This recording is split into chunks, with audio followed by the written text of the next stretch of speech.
You absolutely popped up in this reading. The Queen of Cups, that's you. This is a water sign Scorpio. This is definitely you. And then we have this King of Staffs up here, and this is a fire sign, Leo, Sagittarius, Aries. And there's a disconnect there. All right, so for those of you, I do feel like almost a sexual tension between the two of you. I feel like there's this rift going on, like you guys can't be together, but you want to be together. And so let's explore this a little bit and see like what context it is when it comes to relationship and in work. Because the Six of Swords is moving on. And so I think at the beginning of November, you're going to have this feeling, this impetus to push through on a job. But also I feel like some of you guys just feel like you need to move on with people in your lives and let go of some people. We have the Two of Cups in reverse. And so this is kind of a break away from people that you hold dear in your life. And it's also a disconnect too. And this disconnect is definitely connected to the Seven of Swords. And Seven of Swords is, it's a sneaky Pete. It's, someone taking something from you, feeling lost, feeling like you don't have enough because somebody else has it. And so these two are linked together, and it's like almost the cups are dripping down into the swords. And so I do feel like if you are in a relationship with a Leo sign, there is going to be some deceit. There's going to be some situations where everything's not out on the table and you don't know exactly what's going on. You don't have the full story, and they're kind of feeding you, these niceties, sweetness, and it's all a lie in a way. And so what you're going to have to really do is dig deep, Scorpio, which is easy for you because you're coming into your own judgment. You've got to use what you know. Okay, judgment popped up for the energy coming in from October. You got to listen to your heart. You instead of talking yourself out of yourself in a way. It's like, no, maybe I'm overreacting. No, maybe they are not cheating on me. Maybe they didn't steal my car. Let me just give them a chance. And you're trying to talk yourself out of something you just know to be true. And you're like, I can't be that. I don't want to be a jerk about the situation. I don't want to be an ass, I'm always that person. Like I can feel like Scorpios being like, I don't want people to think I'm always that person, who accuses people or is a little more harsh, uses stronger wording. But Scorpio, you're just speaking the truth, right? Sometimes people don't want to hear the truth. So just speak clearly. Speak that tongue. Speak the tongue of truth. Because you see something going on and it's right. And the Hermit is like, just shine light on that. Shine light on what you know, even though it's going to be hard to say. Because in the Four of Pentacles, it's also here, Four of Pentacles. You're starting to realize that what you wished for, what you wanted out of this situation, and I do feel like it is a love relationship or a very close relationship of some sort that is kind of going wonky. Like what you put into it, what you're like, you know what, I want it to be white picket fences, 2.5 kids, and I want us to get married on the beach, and then we're going to go to Italy afterwards. Like all of these things that you put on this relationship aren't needed and aren't what's going to make you happy anyways. And so that illusion that you had created with this person, this King of Staffs, and even though they're in the upright, like they're doing what they need to, they feel like they're doing just fine.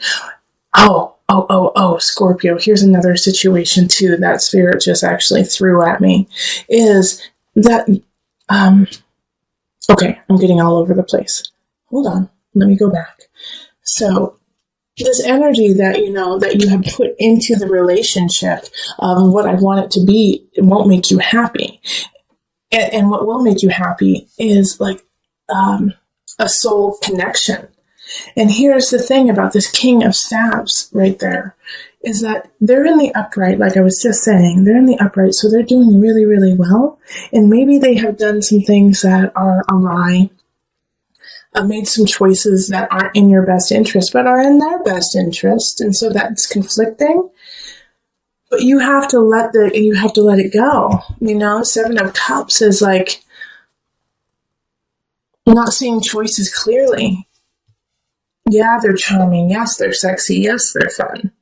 And yes, there was this connection, but it wasn't the truth. But here's another spin on all this, okay? Is that there is this amazing soul connection between the two of you, and that you are meant to be together, Two of Cups. However, something is blocking you two. All right, because with the Six of Staves, not Seven of Wands, but the Six of Swords, the two sixes here, you know, that energy, six is the energy of growth, learning, protection. You know, it's often a nostalgia, looking to the past so that you can move forward.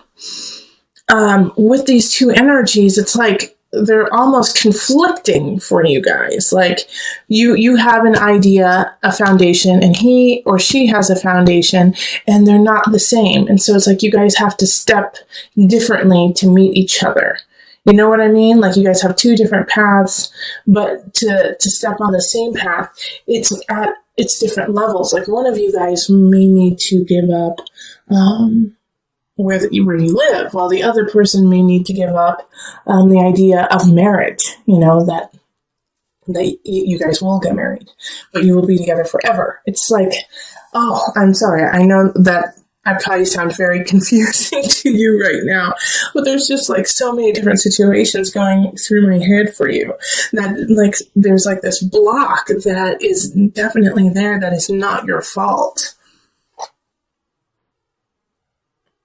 And so that's a possibility too, is that there's just this third party in a way, even though we didn't get, you know, the Three of Swords, but we did get the Seven of Swords. We have like this other party who's trying to split you guys up.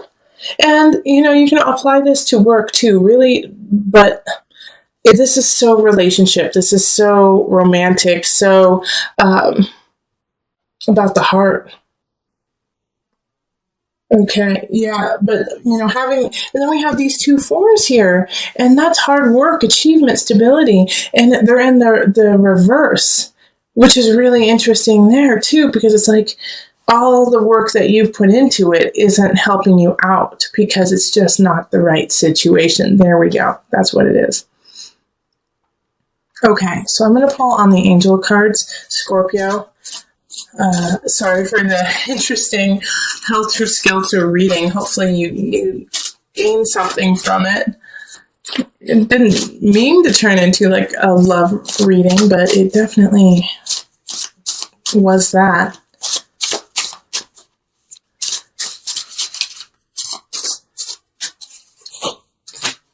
Okay, River, Surrender. Another sign got this. I'm not sure which one, but another sign did get this. Surrender. And I didn't read the book for them because it just didn't feel like that sign needed it, but I am going to read it for you because I'm getting called to, that there's something in there that you guys need to hear. Now, these cards are actually based on mothers, but that's why I love it, is that we all nurture and we all have a mother within, so come at it from that perspective. All mothers are well versed in going with the flow. Do you bend or do you break? For some, flexibility may come easily. It is a practice in shape-shifting. For others, it can feel like a relentless assault on one's sense of self. If you have chosen River, take stock of your relationship to the laws of surrender. River symbolizes the journey of life, from her birth as a mountain stream until she merges once again with the ocean. River sings a timeless story of movement and change. All right, so I'm going to read just a little blurb, another thing. River's wisdom says to follow the path of least resistance. She flows over rocks and around mountains. She takes the shape of each new landscape she enters, but over time, she also shapes the land. Okay, so that's so... Okay, yeah. Six of Swords is like, let's move on, Scorpio. This relationship is stagnant and you are no longer growing and perpetuating yourself in it. So step back, find your light, understand that there are other energies that you don't know the whole truth about, which are actually not working in your favor. And so you have to gleam the light on that, hermit, go into the details, show the light in the dark, to figure out what steps you need to take next, because what you have been working on is not working. So go with the flow, see what happens, and then from there, let your heart shine and guide you down the river. So with the 5 of chalices here, it's, time to let go of what has already happened, that you can't change the past. You can't change the immediate past. You have to step up to it and own your situation, own your space in the situation. 5 of chalices is saying stop looking at the negative aspects of something going awry, of losing something, but realize what you have remaining and what you have to work with, that you have plenty to work with. So make sure that you lament and you mourn the loss of something, absolutely. But then you turn around and you see what you have left and fill yourself with gratitude. Because we do have arguments happening that second half of October, the second half of November. All right. So 5 of Wands is talking of fights within relationship, fights within family. For us in the States, this is the energy of Thanksgiving, like meeting with your family. Maybe your family has completely different political views than you do, and you guys start to kind of pick at each other, and it turns into like a full-blown argument, fight before the turkey has even hit the table. So make sure that, you are taking stock of where you are before actually starting that fight, picking that fight with somebody else, and just start to, really think about, will I really regret this tomorrow if I pick this fight with somebody I love? Well, I turn into the 5 of chalices and go, oh gosh, why did I do that yesterday? When I love this person and it's not even worth fighting over, Or it could be the opposite too. It could be, oh my gosh, why didn't I stand up for myself? Why didn't I, say, gosh, what you're saying is totally wrong and I don't appreciate it and I find it disrespectful. Why didn't I say that? So the 5 of Wands is like, pick your battles, choose your battles wisely, because all the battles that you are about to have a meaning and will affect you in the future and will affect how the other person deals with fights and arguments with you in the future. So pick them wisely. And we have the King of Wands popping up, and they popped up in your November reading too. And this is, a Leo, Sagittarius, Aries. They're still here. And so the connection though, this is with work. So, go back to the November reading after watching this, because I'm going to add on to it right now. The King of Wands energy, like I was saying in the November reading, often has that feeling of relationship for you, has a feeling of love with you. And I think it has to do with somebody from work, now that it's coming up in, career work area, that this is somebody that you meet through work, or somebody that you are going to grow your work with. All right. So this is a very important person in your life, especially since they popped up twice now. Okay. So in the November reading and then again now. So this fire sign has a lot of potential to create a future with you. And the reason why I say that is the 9 of chalices right next to it. This is abundance, this is happiness, and this is in the sign of abundance, Scorpio. So 9 of chalices is feeling really content and happy with how things are in some regards, and with abundance, it could be, financial abundance, it could be emotional abundance, it could be your personal abundance, how you feel about yourself. But there's some aspects in your life that are going really, really well, and it doesn't come without all the work you have already put into it. And the King of Wands sees that. And I think this is why these fights are so frustrating to you when it comes to family and when it comes to relationship in some regards.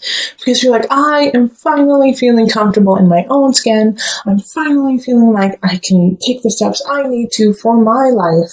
And then you come in and you like try to strip me down, take away my light, take away who I am. No.